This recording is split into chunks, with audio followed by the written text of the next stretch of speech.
ਬਰਨਾਲਾ ਜ਼ਿਲ੍ਹੇ ਦੇ ਪਿੰਡ ਕੱਟੂ ਦਾ ਰਹਿਣ ਵਾਲਾ ਨੌਜਵਾਨ ਕਿਸਾਨ ਦੂਜੇ ਕਿਸਾਨਾਂ ਦੇ ਲਈ ਹੁਣ ਰੋਲ ਮਾਡਲ ਸਾਬਿਤ ਹੋ ਰਿਹਾ ਹੈ। ਨੌਜਵਾਨ ਕਿਸਾਨ ਵੱਲੋਂ ਆਪਣੀ 9 ਏਕੜ ਜ਼ਮੀਨ ਦੇ ਵਿੱਚ ਆਰਗੈਨਿਕ ਹਲਦੀ ਦੀ ਖੇਤੀ ਕੀਤੀ ਜਾ ਰਹੀ ਹੈ ਅਤੇ ਇਸ ਖੇਤੀ ਦੇ ਨਾਲ ਇਹ ਨੌਜਵਾਨ ਲੱਖਾਂ ਰੁਪਏ ਦੀ ਕਮਾਈ ਵੀ ਕਰ ਰਿਹਾ ਹੈ। ਪੱਤਰਕਾਰਾਂ ਦੇ ਨਾਲ ਗੱਲਬਾਤ ਕਰਦਿਆਂ ਹੋਇਆਂ किसान ने दसिया कि वो खेती विज्ञान दे विच पंजाब खेतीबाड़ी यूनिवर्सिटी तो MSc पास है ते उसने कुछ समय पहला एक निजी कॉलेज दे विच भी सहायक प्रोफैसर के रूप च काम किया है ते उसने दसिया कि प्रोफैसर का काम करते हुए उसके दिमाग विच आया कि खेती का काम ही दोबारा तो शुरू किया जाना चाहिए है ते इस दे लई पहला उसने अपनी 2 एकड़ जमीन ते ऑर्गेनिक हल्दी बीजण की शुरुआत की ते खुद ही उगाई हल्दी नूं खुद ही पीसिया ते फिर पिंडा विच बेचिया जिस नूं बेच के उसनूं चंगा मुनाफा होया। ਅਸੀਂ ਜੀ ਜਿਹੜੀ ਹਲਦੀ ਹੈ ਜੀ ਪਹਿਲਾਂ 2 ਏਕੜ ਤੋਂ ਸ਼ੁਰੂ ਕੀਤੀ ਸੀਗੀ ਜੀ।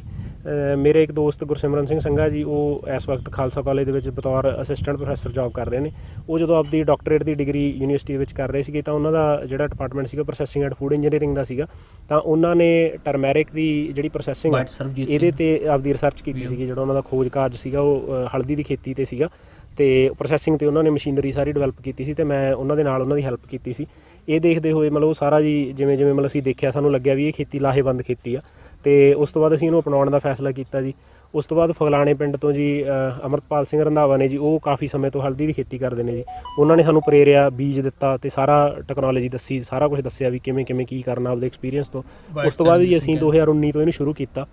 ਤੇ ਉਸ ਤੋਂ ਬਾਅਦ ਅਸੀਂ ਸਾਰੀ ਮਸ਼ੀਨਰੀ ਲਗਾਈ, ਇਹਨੂੰ ਪ੍ਰੋਸੈਸ ਕੀਤਾ। ਪ੍ਰੋਸੈਸ ਕਰਕੇ ਖੁਦ ਪਿੰਡ ਤੋਂ ਪਿੰਡ ਜਾ ਕੇ ਪਹਿਲੇ ਸਾਲ ਅਸੀਂ ਵੇਚਿਆ ਤੇ ਉਸ ਤੋਂ ਬਾਅਦ ਦੂਜੇ ਸਾਲ ਸਾਨੂੰ ਹੋਰ ਵਧੀਆ ਰਿਸਪੌਂਸ ਮਿਲਿਆ ਤੇ ਲੋਕ ਘਰੇ ਆ ਕੇ ਲੈ ਕੇ ਜਾਣ ਲੱਗੇ। ਹੁਣ ਮਤਲਬ ਇਸ ਵਕਤ ਸਾਡੇ ਕੋਲੇ ਥੋੜ ਪਈ ਰਹਿੰਦੀ ਹੈ, ਮਤਲਬ ਸਾਡੇ ਤੋਂ ਮਾਲ ਪੂਰਾ ਨਹੀਂ ਹੁੰਦਾ ਬੇਸਿਕਲੀ। ਉੱਥੇ ਹੀ ਨੌਜਵਾਨ ਕਿਸਾਨ ਦੇ ਪਿਤਾ ਮੁਤਾਬਿਕ ਉਹ ਸ਼ੁਰੂ ਤੋਂ ਹੀ ਪਿਤਾ ਪੁਰਖੀ ਕਿੱਤੇ ਖੇਤੀਬਾੜੀ ਦੇ ਨਾਲ ਜੁੜੇ ਹੋਏ ਨੇ ਤੇ ਉਹ ਚਾਹੁੰਦੇ ਸੀ ਕਿ ਉਹਨਾਂ ਦਾ ਬੇਟਾ ਵੀ ਅੱਗੇ ਚੱਲ ਕੇ ਖੇਤੀ ਦਾ ਕੰਮ ਹੀ ਸੰਭਾਲੇ ਤੇ ਇਸ ਲਈ ਉਹਨਾਂ ਆਪਣੇ ਬੇਟੇ ਨੂੰ ਖੇਤੀਬਾੜੀ ਦੇ ਨਾਲ ਹੀ ਸੰਬੰਧਿਤ ਡਿਗਰੀ ਕਰਵਾਈ ਹੈ। ਅਸੀਂ ਪਹਿਲਾਂ ਤੋਂ ਹੀ ਪਿਤਾ ਪੁਰਖੀ ਸਾਡਾ ਧੰਦਾ ਖੇਤੀ ਦਾ ਤੇ ਮੈਂ ਪਹਿਲਾਂ ਤੋਂ ਹੀ ਇਹਨੂੰ ਖੇਤੀ ਦੇ ਵਿੱਚ ਹੀ ਪਾਉਣਾ ਚਾਹੁੰਦਾ ਸੀ,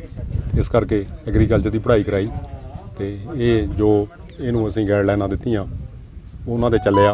ਤੇ ਚੱਲ ਕੇ ਜੋ ਹੋਰ ਰੁਝਾਨ ਜੋ ਅੱਜ ਦੇ ਸਮੇਂ ਦੇ ਨੇ ਉਹਨਾਂ ਨੂੰ ਸਾਰਿਆਂ ਨੂੰ ਛੱਡ ਕੇ ਪਿਤਾ ਪੁਰਖੀ ਜੋ ਧੰਦਾ ਖੇਤੀ ਦਾ ਉਹਨੂੰ ਇਹਨੇ ਅਪਣਾਇਆ ਤੇ ਜੋ ਆਧੁਨਿਕ ਖੇਤੀ ਇਹ ਕਰ ਰਿਹਾ, ਵਿਭਿੰਨਤਾ ਵਾਲੀ ਖੇਤੀ ਕਰ ਰਿਹਾ ਤੇ ਮੈਨੂੰ ਬੜੀ ਖੁਸ਼ੀ ਹੈ ਕਿ ਜੋ ਮੇਰਾ ਵਿਚਾਰ ਸੀ ਉਹਨੂੰ ਇਹਨੇ ਫੜ ਲਾਇਆ ਤੇ ਮੈਨੂੰ ਮੇਰਾ ਜੋ ਇਹਦੀ ਪੜ੍ਹਾਈ ਕਰਵਾਈ ਹੈ, ਇਹਦੀ ਪਾਲਣਾ ਪੋਸ਼ਣਾ ਕੀਤੀ ਉਹ ਸਫਲ ਹੋਈ ਹੈ, ਮੈਨੂੰ ਬਹੁਤ ਖੁਸ਼ੀ ਹੈ। इस मामले ते बोलदे होए बरनाला जिले के खेतीबाड़ी अधिकारी डॉक्टर चरणजीत सिंह ने दसिया कि ये नौजवान दूसरे किसानों के लिए एक आदर्श है ते यह जानकारी दे नाल ऑर्गेनिक खेती कर रहा है ते जिथे लोग बेतहाशा कीटनाशक दवाइयां का इस्तेमाल कर रहे हैं तो यह नौजवान बिना कीटनाशक दवाइयां की खेती कर रहा है ते दूसरे लोगों को भी प्रेरणा दे रहा है। ਇਹਨਾਂ ਨੇ ਮਤਲਬ ਇੱਕ ਰਵਾਇਤ ਤੋਂ ਹਟ ਕੇ ਸਾਰੀਆਂ ਫਸਲਾਂ ਲਾਉਣ ਦੀ ਕੋਸ਼ਿਸ਼ ਕੀਤੀ ਹੈ, ਜਿਹਦੇ ਵਿੱਚ ਇਹਨਾਂ ਦੀ ਕਾਮਯਾਬੀ ਝਲਕਦੀ ਆ। PAU ਦੇ ਨਾਲ ਜੁੜੇ ਹੋਏ ਆ, ਖੇਤੀਬਾੜੀ ਮਹਿਕਮੇ ਦੇ ਨਾਲ ਜੁੜੇ ਹੋਏ ਆ ਤੇ ਜਿੰਨੀ ਵੀ ਇਹ ਸਿਖਲਾਈ, ਜਿੰਨੀ ਵੀ ਨਵੀਂ ਦੀ ਨਵੀਂ ਕੋਈ ਡਿਵੈਲਪਮੈਂਟ ਹੁੰਦੀ ਆ ਡਿਪਾਰਟਮੈਂਟ ਦੇ ਵਿੱਚ ਜਾਂ ਕੋਈ ਨਵੀਂ ਟੈਕਨੀਕ ਹੁੰਦੀ ਆ, ਇੱਕ ਤਾਂ ਮੁੰਡਾ ਪੋਸਟ ਗ੍ਰੈਜੂਏਟ ਉਹਨੂੰ ਛੇਤੀ ਗ੍ਰਹਿਣ ਕਰ ਲੈਂਦਾ ਵਾ। ਹੁਣ ਇਹਨਾਂ ਨੇ ਜਿਵੇਂ ਦੱਸਿਆ ਵਾ ਵੀ ਜਿਹੜੀ ਹਲਦੀ ਆ ਉਹ ਇਹਨਾਂ ਦਾ ਜਿੰਨੀ ਵੀ ਇਹਨਾਂ ਦੇ ਇਸ ਏਰੀਏ ਦੇ ਵਿੱਚ ਹੀ ਮਾਰਕੀਟਿੰਗ ਦਾ ਇਹਨਾਂ ਦਾ ਸਿਸਟਮ ਸੈਟਅਪ ਕੀਤਾ, ਉਹ ਪਿੰਡ ਦੇ ਵਿੱਚ ਹੀ ਵਿਕ ਜਾਂਦੀ ਆ ਜਾਂ ਬਰਨਾਲੇ ਸ਼ਹਿਰ ਚਲੇ ਜਾਂਦੀ ਇਹਨਾਂ ਨੂੰ, ਕਿਉਂਕਿ ਸਭ ਤੋਂ ਕਿਸਾਨ ਉੱਥੋਂ ਹੀ ਥੜਕਦਾ ਹੁੰਦਾ ਜਦੋਂ ਫਸਲ ਬੀਜ ਕੇ ਉਹਦੀ ਮਾਰਕੀਟਿੰਗ ਦਾ ਹੱਲ ਨਹੀਂ ਹੁੰਦਾ ਹੈਗਾ।